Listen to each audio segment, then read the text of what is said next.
Hello, welcome back to the Spectator's Alternative Conference. You are watching a special one-off video podcast from our series Coronomics, Stories from Countries Turned Upside Down. And I'm delighted today to be joined by Silvia Borrelli, who is the Milan correspondent for the Financial Times, and Cindy Yu, the Spectator's broadcast editor and our resident expert on China. Silvia, you were a regular during series 1 and 2 of Coronomics, giving us updates from Italy and after widened parts of Europe. When we first started chatting, we were going into lockdown. It was certainly a very different time, but no doubt COVID-19 still dominates agendas, certainly here in the UK, I suspect, to some extent in Italy as well. Can you give us an update on how things are progressing now? Well, they have massively improved compared to where we were in March or April. In fact, it seems Italy is being taken as an example by other European countries, including in the UK, because for some reason we've managed to keep the second wave at bay, at least for now. Cases are still below 1,500 daily. And hospital intake is very, very low. So compared to the spring, hospitals are faring a lot better. It seems they're also a lot more prepared to face a potential second wave. People are still very, very careful, and I think that has made the large difference. Schools just reopened a couple of weeks ago, so I think that is going to be key to see whether numbers will stay low or they will rise as a consequence of schools reopening. But overall, it seems life has gone back to a new normal, because obviously it's not normality, but it's not what it was 5 or 6 months ago at this point. So seems to be progressing well. But it's still early days. And again, I think schools will be key in determining whether we will face a second wave or not. And Cindy, it would be great to have an update on China as well. Famously put Wuhan and other parts of the country into a very strict lockdown when coronavirus broke out. But you recently penned a piece for the Spectator magazine talking about pool parties that are back up and running in Wuhan. An outsider could believe that it is as if the virus doesn't exist anymore, given how much non-social distancing was taking place. So what's actually happening in China? Does it feel like the virus is gone there, or are people still living with it daily? Yeah, so obviously China is a huge country, so caveat that in front of everything pretty much. But in most of the country, coronavirus is really a nightmare from earlier this year. People will have seen the social media pictures of that pool party you mentioned, Kate, which I initially started my piece by saying, what could be better than a pool party with beer and friends? And many people in the office said, well, actually, that looked too packed to be anything fun at all. And if you look at those pictures, it was really skin to skin. And that just really shows that coronavirus has been suppressed in China, according to official numbers at least, but there are no reports on social media so far of any unknown virus, as did happen in December last year, before the authorities recognized the virus. So it does seem like China has suppressed it, and it hasn't done that at little cost. It's done that through closing down the country. Before this happened, China was the 4th most visited country in the world, but since it's happened, no one has been able to go into China unless you're a Chinese citizen, and even then you have to book one of these very rare flights that are still allowed to operate. Only recently have they started opening up to more foreigners with exemptions like long-term residence visas and that sort of thing. So it's done that through a sort of New Zealand style, closing down the entire country, believing that even one case of coronavirus is too many. There's a very strict quarantine rule when you go into the country to track and trace every single one person who could be introducing a new infection. And I guess the big caveat is also to whether or not you believe the official data on that. For now, for the general public, it does feel like it's a thing of the past, although it was only on the weekend when one of the state epidemiologists warned that a second wave is also on the way in China, because, as the weather gets colder, people think that there's going to be a resurgence, especially as Europe goes back under. So people are vigilant, but it does feel like very different to what we're feeling in London. We'll come to comparisons in a second, it certainly does. But Cindy, you raise an interesting point there because there have been a lot of criticisms and skepticism around the official data coming out of China. Many believe that they've not been reporting the genuine figures related not only to cases, but also hospitalizations and number of deaths. I know that you were following the social media coming out of China very closely because actually at the height of the pandemic for China, there was a lot of criticism of the government, and you could tell perhaps that the figures weren't adding up because of the response as to what was actually happening on the ground. It's interesting that you say you're following it now, and it does seem to be a bit quieter. Also, just those photos coming out of Wuhan and elsewhere in China showing that people aren't as strict around social distancing might imply that people do feel safer. That doesn't mean that the figures now are exactly accurate either, but it does paint a picture, doesn't it, that things are under control. Absolutely. I think the one thing to say is that mass testing isn't happening. There's no equivalent of moonshot. Obviously, there's nothing like that happening here either, but moonshot is not happening in China. So there could be cases that are being missed. A lot of cases we know are asymptomatic anyway, but the tests that are happening show that new infections are in the low double digits for the entire country. And what is required to put a place down into lockdown is just rising cases of double digits for 7 days to put an entire city of millions of people into lockdown. I think that's utterly incomprehensible to a lot of places in the West because there's just no tolerance for it whatsoever. Social media provides a hugely valuable tool for bottom-up kind of expression. People might think that China is so top-down and authoritarian that people have no outlet for their views whatsoever. They only believe the official numbers. But that's simplistic because social media allows you to get your views on there. Of course, there are censors that exist and work on that, but a lot of the time they're not very good at their job, frankly. When the whistleblower Dr. Li Wenliang died earlier this year, it didn't stop social media. The censors didn't stop social media from being a flood with so many messages of mourning for him, criticism of government. They try their best, but people have a way of getting around it. So that's why I think that if there were these large-scale infections happening below the radar, I think that we would be hearing much more about it on social media, but we're not at the moment, at least. Silvia, Italy is the notable exception in Europe right now, is the country that still seems to have this relatively under control, that has not been subject to a second wave. Now, we can debate the language around a second wave. What does that actually mean? Does it simply mean infections, or should it mean, is the virus in the capacity of your health service? We can have that debate, but almost regardless of which way you look at it, Italy does seem to have this under control compared to France, Spain, and now indeed the UK, where infections are increasing, but very notably, we're having stricter lockdown measures put in place. What do you think Italy's done differently that has so far been able to put off the second wave? You mentioned that people are being very cautious. Do you think they're being extra cautious in Italy, or something else going on? I think people are being extra cautious because people are extremely concerned. For example, I know parents who are not sending their kids to school and have hired teachers to homeschool them. So there is a lot of concern. For example, teachers have to wear face masks and face shields. Students above 6 years old also are required to wear face masks all day. The government has bought new desks for students so that they can be distanced and there aren't two students sitting together. So these are just examples that go to show how the government is being extra cautious, and people and families are extremely concerned, still very concerned, and are being cautious. But at the same time, I think the early lockdown measures and the full economic lockdown that has cost Italy lots in terms of economic performance in GDP is what is really helping the country right now, because the gradual easing of the measures across the summer, when obviously it was very hot and people were living mainly outdoors, I think really helped progress into the autumn. And right now, these measures that everyone has very much gotten used to, so the social distancing, the face masks, the fact that people can't congregate, has really helped the authorities. Because I also think it's very similar to what Cindy was saying about China. I don't think there is massive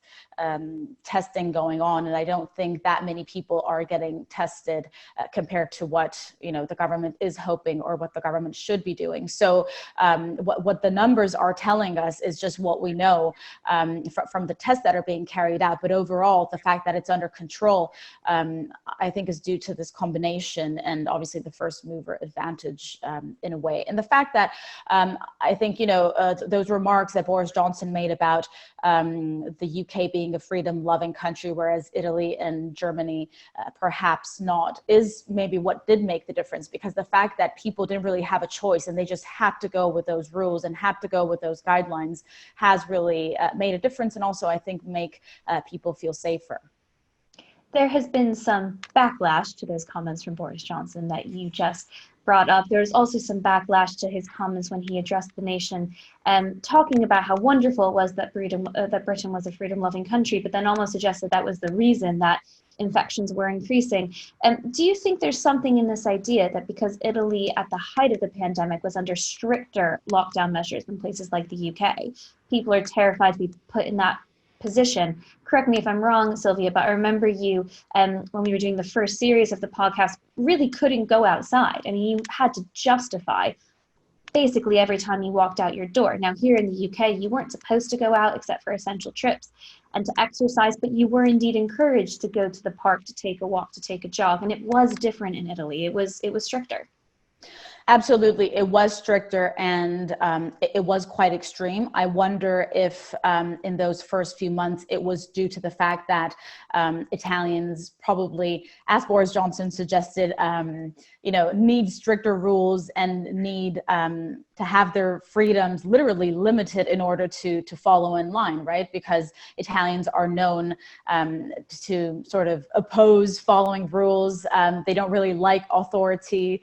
And I guess in the first couple of weeks, people didn't know, the government didn't know how the public would have reacted. So definitely that was needed at that time. Now, I don't know what people elsewhere believe or feel, but I did realize, because I was in the UK recently, that people are kind of becoming concerned because the UK doesn't have these stricter rules. For example, we went to a restaurant over the weekend, and this was actually last weekend, where staff was supposed to be wearing face masks. No one was wearing a face mask, and our group just decided to leave. And I was the only Italian there. Everyone else was British, and they said, why at this point are there still waiters not wearing face masks? It's not okay. We are concerned. So I think, it really depends on individuals, but at the same time, I think it is useful for governments to sort of give an indication of how people should be behaving,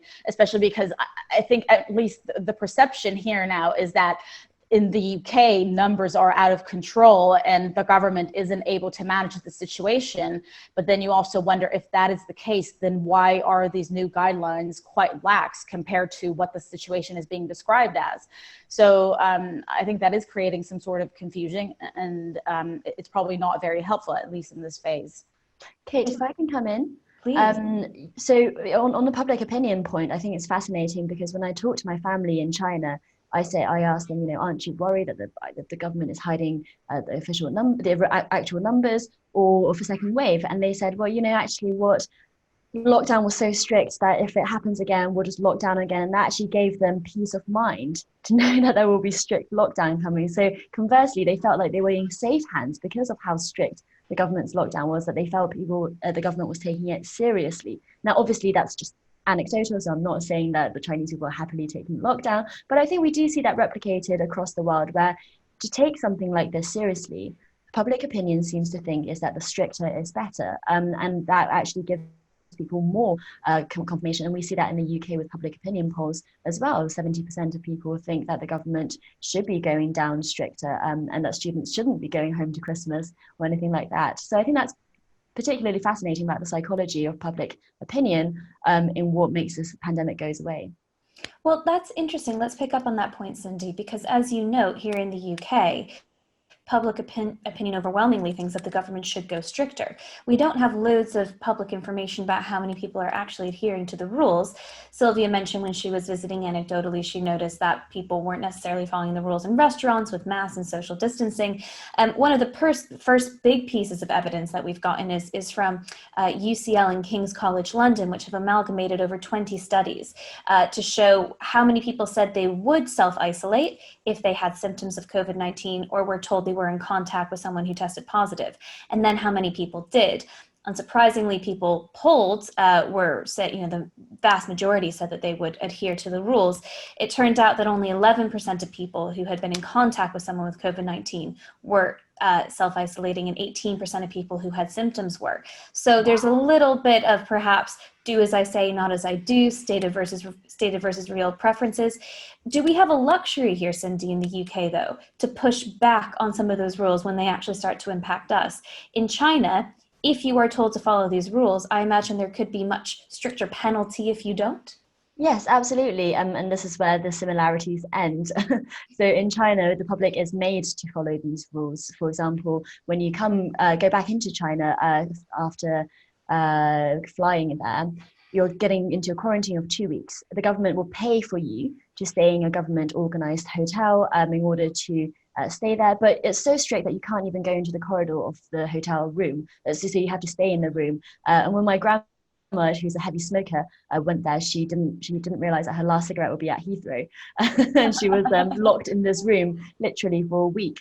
They delivered all the food outside, and she was to grab the food when they left. Because of her old age, she could then spend the second half of that 2-week quarantine at home with my aunt. But even then, the neighborhood watch rigged an alarm onto her door so that if she opened her door, it would send a text to a local official who would then come rushing saying, "What are you doing?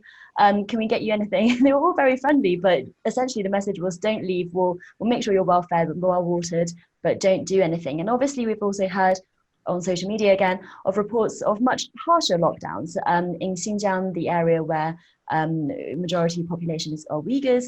In the capital there, last month there was a local lockdown in Urumqi, and there were pictures of people being handcuffed to grates and grills because they had gone out when they weren't meant to go out. So it really depends on local enforcement on how it's meant to be done. I'm sure not everyone can afford an electronic alarm, but it is very done with a very heavy hand. There's no 11% compliance. It's just utterly unthinkable. Sylvia, are Italians feeling quite smug when they look at the rest of Europe right now, thinking that they got it right? Or is the attitude very much, we just won't know for years, really, which policies were right, who was wrong, whether or not the Swedish approach turns out to be correct, or the Chinese approach or the Italian approach? I could see a little temptation at the moment, given where Italy is compared to the rest of Europe, to be a little bit smug. Are you trying to suppress that? You know what? I think Italians don't realize they've been good at it, and they're not appreciating the government that much. My colleagues at the FT wrote a report last week about how Italy was sort of setting the example for the rest of Europe in keeping the second wave at bay, and the pickup of the article was incredible. I think there was a point where the government spokespeople were press releasing it to tell people, look, this is how they see us from abroad. Because the sense really is that we haven't been that great, and the government hasn't been that great or organized. There was lots of fuss about schools reopening. There was a point in August where they had decided nightclubs could reopen, and because of the nightclubs reopening, there was a major surge in infection, especially amongst the younger population. And obviously those were the people that had to return to university or at school. So there was, a major alarm about what is going to happen in September if these people are infected and they go back to school. So heavy criticism of the government for deciding to, allow restaurants and clubs to reopen. Lots of disorganization about the schools. For example, the policy of social distancing students or imposing face masks on these young kids was very heavily criticized. Families were concerned that they had to take the temperature at home. They wanted schools to implement those rules. You had images on social media and on television of students students sitting on the ground because these single desks hadn't been delivered. So they started their school year sitting on the ground. So there was lots of criticism, and also the economic impact is extremely worrying and concerning for a country whose public debt was already very high. And, the economy here hasn't been great for the past 10 years. So obviously this is kind of the last straw, and people are extremely concerned that the government isn't doing enough about the economy and about jobs. So I don't think anyone is particularly proud of what Italy is doing. I think people are now increasingly realizing, because they're hearing reports from other countries in Europe and the US, that this approach has probably been better, or at least we've been lucky. We've been lucky because at this point in time, we're able to manage it, and the situation seems to be more under control than it is elsewhere. But I don't think at this stage Italians are particularly relaxed or proud. And as I said, I think they're waiting for the numbers of the schools reopening coming in, and they are expecting new lockdown measures further down during the fall or going into the winter. And Cindy, you live in London, but you are in contact not just with your family, but many experts over in China. You host a Spectator podcast, Chinese Whispers, so you're well in touch with both sides. And one thing we haven't talked about yet, of course, that matters very much to the UK and to China, aren't simply their domestic problems, but this international race to get a vaccine. And it is still thought, perhaps increasingly thought, that whichever country manages to produce the first vaccine that can be distributed worldwide is going to completely change its own narrative about how it fared through the COVID-19 crisis.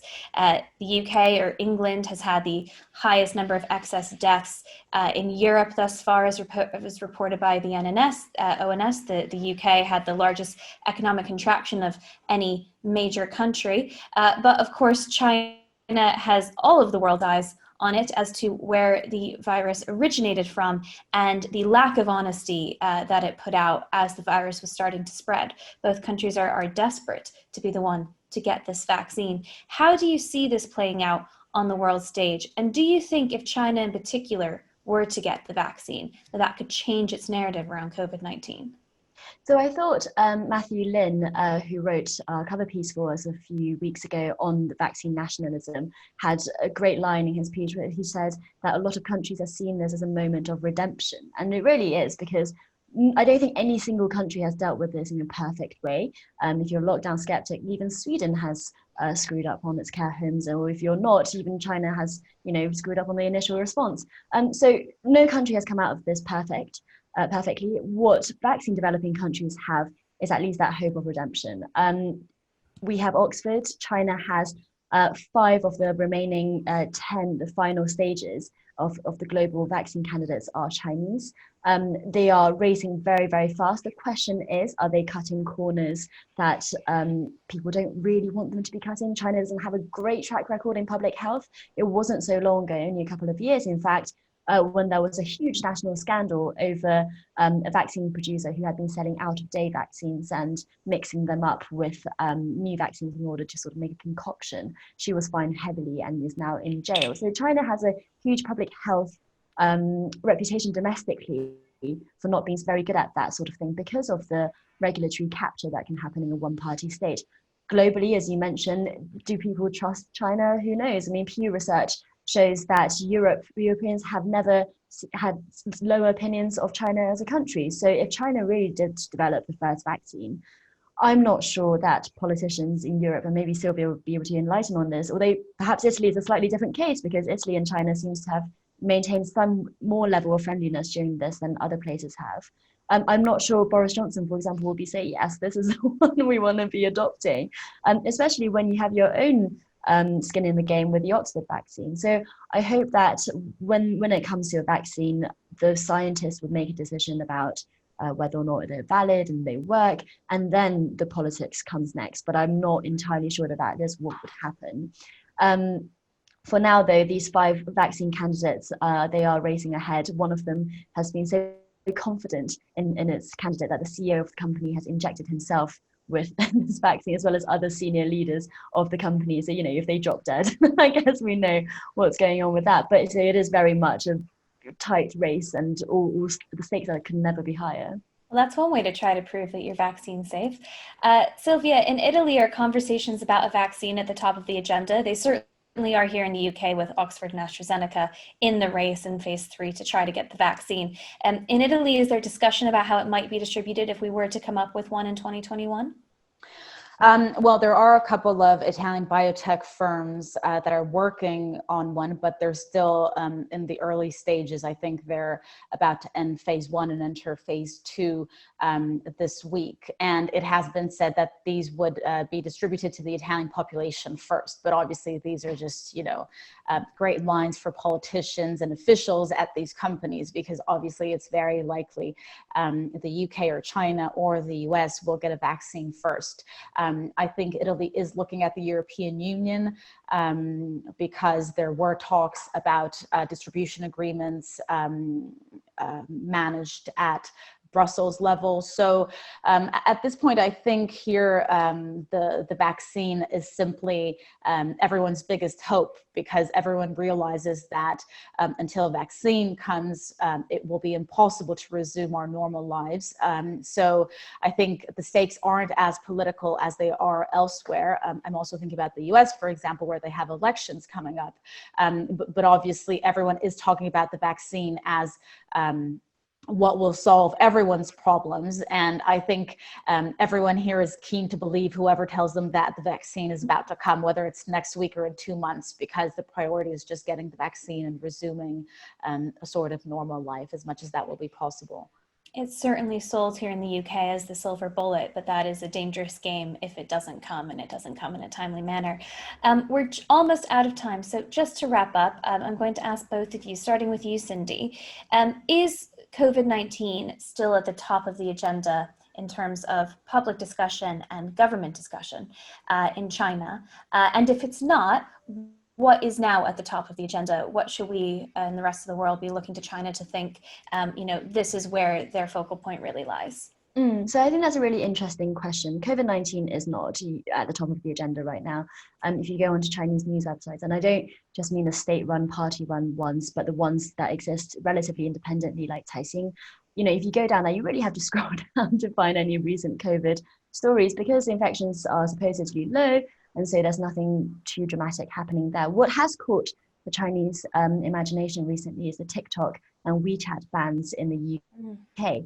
Because a lot of Chinese people think that this is just the way, for listeners who don't know, Trump is trying to ban those two apps, and TikTok is given a way out if it can be overtaken by an American company instead of the Chinese owner, ByteDance. A lot of Chinese people think that this is just profiteering, literally trying to appropriate a Chinese company because it's successful. Others are pointing to the fact that China itself bans apps. So, who are you to point fingers? So there's a really interesting debate going on in the Chinese tech community that's trickling out to the wider population as well about is America now the new enemy? Are they going to be trying to make things difficult for China in every single space, including apps on social media? And Silvia, what's at the top of the policy agenda in Italy? COVID and coronavirus, and probably the EU recovery fund and how to spend the money that is going to be loaned to Italy. Italy is going to be the largest beneficiary of the funds that are going to be loaned from the European Union. So obviously there's a lot of debate on what projects should be prioritized. And I think the government currently has a list that includes about 500 projects, which is way too many. So directly or indirectly, coronavirus is definitely at the top of Italy's agenda. There's lots of debates to this day on whether face masks are useful or not, whether people should get a flu jab because it might help avoid confusion over symptoms of coronavirus. So directly or indirectly, I must say COVID is top of the agenda. And when I say indirectly, I also mean economically and in a comparative sort of approach, and trying to figure out what the money coming in from the European Union will be used for. Fascinating stuff. Cindy and Silvia, thank you so much for joining me for this special episode of Coronomics. To those watching on at home or in your office, grab a sandwich or a break for lunch, but be sure to be back by 2 p.m. We have Sir Simon Stevens, Chief Executive of NHS England, at 2 p.m. In conversation on MSD's panel chaired by our Deputy Political Editor, Katie Balls. So that's one you won't want to miss. Stay tuned. Again, Cindy and Silvia, thanks so much for joining me. Have a great day.